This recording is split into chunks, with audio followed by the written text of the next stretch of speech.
Протянул AUX, все мои волки делают. Assalamualaikum warahmatullahi wabarakatuh. Kami dari kelas Manajemen Bisnis Syariah kelas 3A dengan dosen pengampu Bapak Fathur Rahman Al-Banjari SEME, mata kuliah Manajemen Bisnis Syariah. Di sini kami akan menjelaskan materi pertemuan 9 yang berjudul Tanggung Jawab Sosial Perusahaan. Sebelum itu, berikut akan kami kenalkan anggota dari kelompok kami. Yang pertama, Sri Wahyuni dengan NIM 029, dan yang kedua, Anggina Syifatun Rofiah dengan NIM 030. Yang ketiga, Rian Suhandito dengan NIM 033, dan yang keempat, Trisna Turmafidoh dengan NIM 045. Berikut penjelasan dari kelompok kami.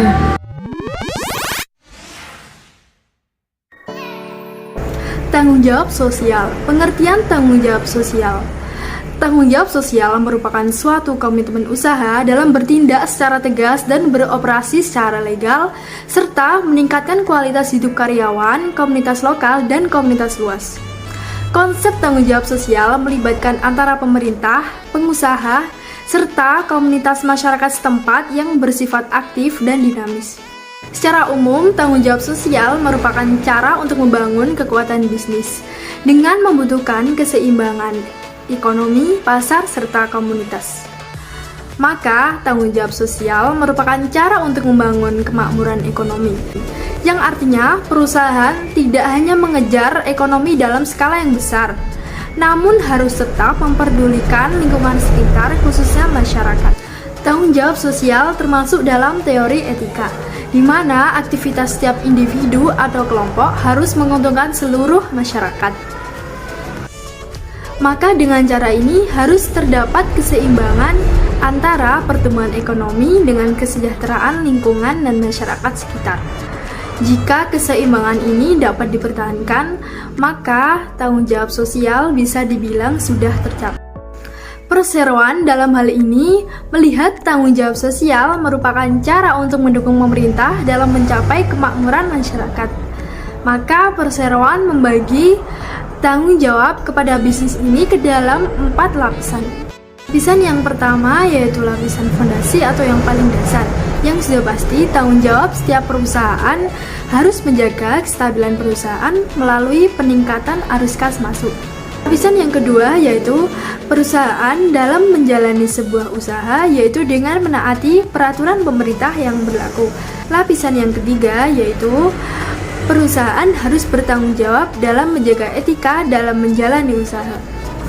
Yang keempat yaitu perusahaan harus bertanggung jawab dalam berpartisipasi untuk meningkatkan kesejahteraan masyarakat dengan cara memberikan sumbangan, dukungan akan kebudayaan, pendidikan, kesehatan, dan sebagainya. Perusahaan atau bisnis juga diharapkan dapat menangani berbagai program eksternal mengenai tanggung jawab di luar aktivitas bisnis mereka. Program ini antara lain seperti penelitian ilmiah, perlindungan konsumen, serta program lain terkait tanggung jawab sosial perusahaan kepada masyarakat. Mengimplementasikan tanggung jawab sosial, suatu bisnis diharapkan dapat mengembangkan sistem tanggung jawab sosial yang telah disesuaikan dengan lingkungan bisnis mereka. Jika tanggung jawab sosial sudah berhasil diatur oleh suatu perusahaan, maka hal ini termasuk ke dalam bagian aktivitas ekonomi suatu perusahaan. Mempertahankan tanggung jawab sosial akan memastikan integritas antara masyarakat dan lingkungan sekitar terlindungi, menyeimbangkan pemegang saham dan kebutuhan dalam meningkatkan laba dengan kesejahteraan karyawan dan lingkungan sekitar merupakan tantangan bagi suatu perusahaan. Contoh misalnya, banyak perusahaan obat maupun bahan kimia yang menghasilkan pestisida maupun obat-obatan yang memberikan dampak lanjutan bagi lingkungan sekitar. Dampak tersebut dapat berupa polusi maupun limbah yang dapat merusak lingkungan sekitar, dan dampak lain yang dapat menimbulkan bahaya potensial bagi karyawan maupun penduduk sekitar. Maka, mencari jalan tengah atau solusi dalam situasi seperti ini memang tidaklah mudah. Sayangnya, masih banyak bisnis yang mengutamakan kondisi keuangan mereka daripada keselamatan manusia maupun lingkungan sekitar. Keuntungan tanggung jawab sosial terhadap bisnis. Yang pertama, memberikan perusahaan keunggulan kompetitif. Sebagian pelanggan setuju bahwa tanggung jawab sosial merupakan kriteria utama dalam memilih perusahaan untuk berbelanja maupun berbisnis. Yang kedua, yaitu menarik kandidat yang kuat dan meningkatkan retensi. Keberhasilan suatu perusahaan dipengaruhi oleh orang-orang yang bekerja di dalam perusahaan. Jika perusahaan secara konsisten memberikan tanggung jawab sosial kepada karyawan, maka hal ini dapat menarik atau mempertahankan orang-orang atau kandidat yang terbaik di dalam suatu perusahaan. Yang ketiga, membuat bisnis dapat menarik investor. Umumnya, investor akan mempercayai pada perusahaan yang mempunyai tanggung jawab sosial yang tinggi. Yang keempat, dapat meningkatkan reputasi perusahaan. Yang kelima, meningkatkan loyalitas dan advokasi pelanggan. Konsumen akan tertarik terhadap perusahaan yang memiliki reputasi yang baik. Selain itu, advokasi pelanggan merupakan kunci dalam mendapatkan pelanggan baru. Jika pelanggan setia Anda membagikan ulasan yang positif dan baik kepada orang lain yang kenal dengan produk Anda, maka akan mendorong lebih banyak lagi pelanggan baru terhadap bisnis Anda. Yang selanjutnya dapat meningkatkan profitabilitas dan nilai dalam bisnis. Lalu tanggung jawab sosial juga mempunyai kerugian, yaitu memerlukan uang untuk mengimplementasikannya. Bagi organisasi besar mampu mengalokasikan anggaran untuk pelaporan social responsibility. Namun ini dapat membebani secara finansial bagi organisasi yang lebih kecil. Corporate Social Responsibility atau CSR adalah komitmen untuk meningkatkan kesejahteraan masyarakat melalui praktik bisnis. Tanggung jawab sosial perusahaan atau Corporate Social Responsibility merupakan salah satu dari beberapa tanggung jawab perusahaan kepada pemangku kepentingan atau stakeholder. CSR umumnya dipahami sebagai cara di mana perusahaan mencapai keseimbangan antara kepentingan ekonomi, lingkungan, dan sosial. Sementara pada saat yang bersamaan, mereka harus memenuhi harapan pemegang saham dan juga pemangku kepentingan. Bentuk-bentuk dari tanggung jawab sosial perusahaan atau Corporate Social Responsibility. Yang pertama, tanggung jawab sosial kepada karyawan. Hal-hal yang dapat dirasakan oleh karyawan dalam tanggung jawab sosial perusahaan ini seperti perlakuan adil, rasa aman dan nyaman dalam melakukan pekerjaan, dan juga fasilitas pelatihan yang dapat digunakan karyawan sebagai tempat pengembangan diri. Yang kedua, tanggung jawab sosial kepada lingkungan. Tanggung jawab ini bisa diterapkan dengan tidak membuang limbah pabrik atau perusahaan secara sembarangan, tidak menggunakan bahan yang berbahaya untuk alam, dan juga tidak merusak alam dengan cara menebang pohon hanya untuk kepentingan perusahaan tanpa memikirkan kondisi alam sekitar. Yang ketiga, tanggung jawab sosial kepada komunitas. Tanggung jawab ini bisa dilakukan dengan memberikan fasilitas kesehatan, pendidikan, dan dana, juga hal-hal lainnya yang diperlukan oleh masyarakat sekitar. Yang keempat, tanggung jawab kepada pemegang saham. Untuk melakukan tanggung jawab ini, perusahaan perlu melibatkan setiap pemegang saham dalam setiap pengambilan keputusan untuk menjalankan aktivitas operasional perusahaan. Yang kelima, tanggung jawab sosial kepada kreditor. Tanggung jawab sosial ini bisa dilakukan dengan cara selalu memberikan informasi jika saat itu sedang mengalami masalah keuangan. Hal ini dapat menjadi pertimbangan kreditor serta etika yang baik dalam berbisnis. Ruang lingkup CSR. Dalam CSR memiliki dua ruang lingkup, yaitu ruang lingkup sempit dan juga ruang lingkup secara luas. Dalam lingkup yang sempit, CSR mencakup antara lain 1. Tanggung jawab sosial kepada karyawan, 2. Tanggung jawab sosial kepada stakeholder, yakni pihak-pihak eksternal yang ikut mempengaruhi jalannya korporasi. Pihak-pihak tersebut baik langsung maupun tidak mempunyai hubungan hukum baik secara kontraktual maupun karena undang-undang dengan korporasi, yaitu seperti konsumen maupun mitra kerja. Ketiga, tanggung jawab sosial kepada masyarakat umum, seperti pembangunan masyarakat atau community development dan pembangunan masyarakat lokal, yaitu masyarakat yang ada di sekitar korporasi.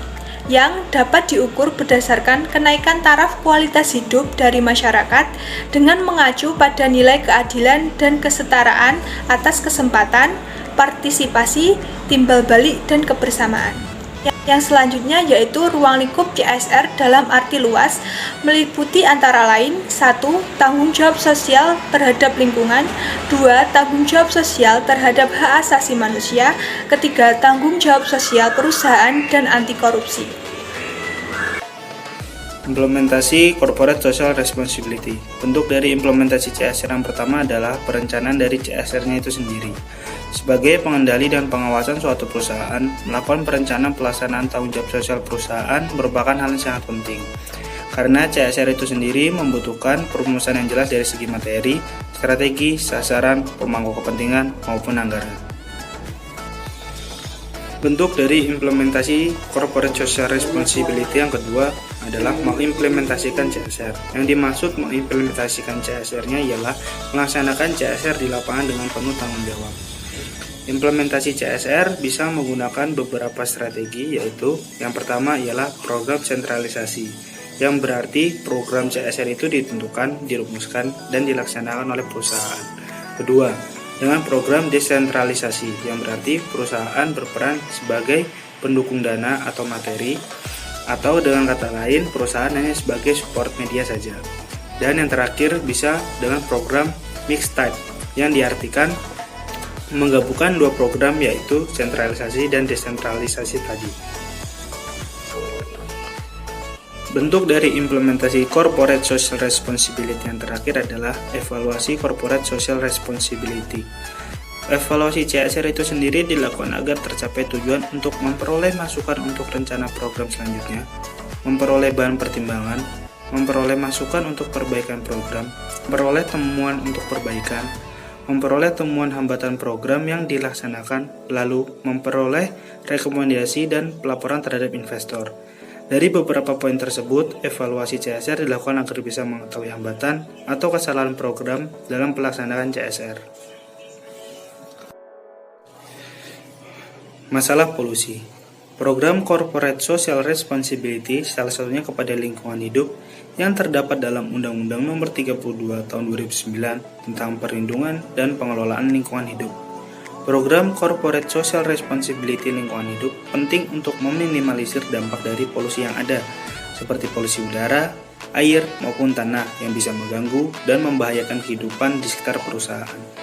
Dengan adanya program ini bisa membawa dampak positif seperti lingkungan di sekitar perusahaan tetap nyaman dan bersih dari limbah ataupun polusi yang ada, mengangkat reputasi perusahaan kepada investor dan konsumen, menghindari konflik dengan masyarakat sekitar perusahaan, dan mempunyai nilai lebih dari kompetitor perusahaan.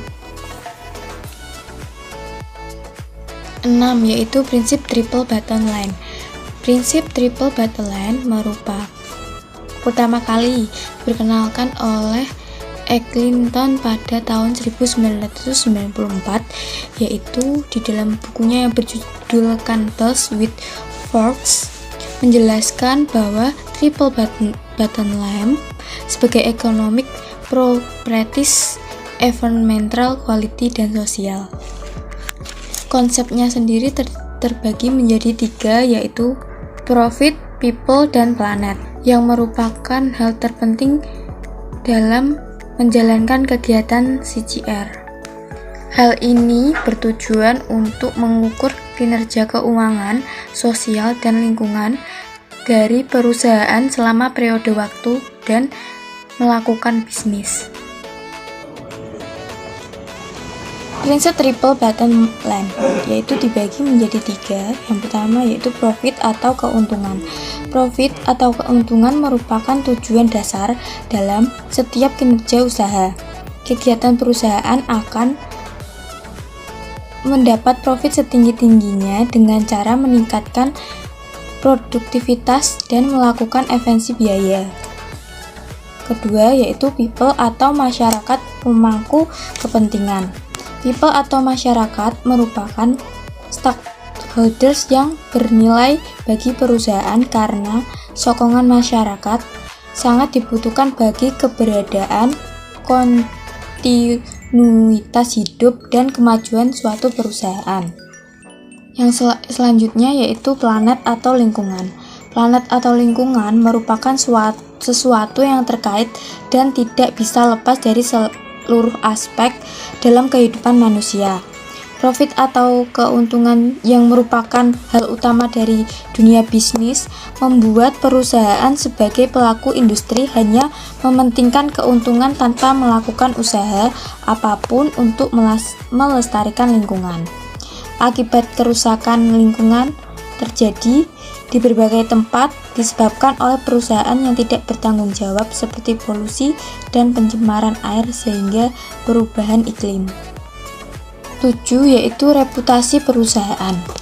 Reputasi perusahaan merupakan salah satu unsur yang terpenting dalam dunia bisnis.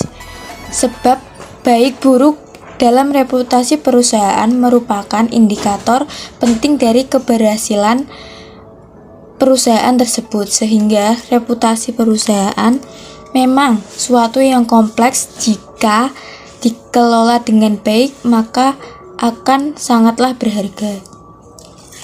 Menurut Afdal, dalam jurnal Roy Martin, taringan reputasi perusahaan adalah aset yang tidak nyata.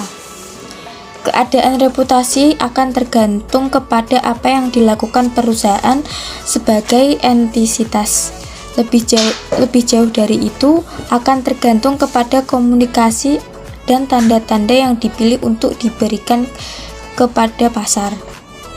Simbol dari reputasi tersebut yaitu nama perusahaan itu sendiri. Jika dikelola dengan baik akan mempresentasikan perusahaan agar didukung oleh masyarakat, bahkan akan sangat bernilai bagi konsumen. Reputasi perusahaan. Salah satu metode penelitian reputasi suatu perusahaan yaitu dari buku Hirschhorn Reputation Quality yang di dalamnya terdapat elemen dan atribut antara lain yaitu emotional appeal, good feeling about the company, memiliki perasaan yang baik, senang dan cinta akan perusahaan. Yang B, admire and respect the company, perasaan yang kagum dan menghargai suatu perusahaan. Yang kedua yaitu produk dan service. Stand behind produk atau service beranggapan bahwa produk apapun yang dilakukan dan dihasilkan sesuai dengan core bisnisnya dan sesuai dengan identitas perusahaan itu sendiri.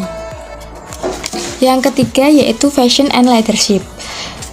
Yang A, has excellent leadership beranggapan bahwa suatu perusahaan akan berjalan lebih baik di bawah kepemimpinan yang handal. Yang B, has a clear vision for the future beranggapan bahwa perusahaan memiliki visi yang jelas untuk menghadapi tantangan ke depannya. Dari penjelasan mengenai reputasi di atas dapat disimpulkan bahwa reputasi perusahaan dapat dipersepsi masyarakat terhadap perusahaan yang dimana tergantung kepada apa yang dilakukan perusahaan kepada entitas itu sendiri. Baik, mungkin itu sedikit penjelasan dari kelompok kami. Kurang lebihnya kami mohon maaf. Terima kasih. Wassalamualaikum warahmatullahi wabarakatuh.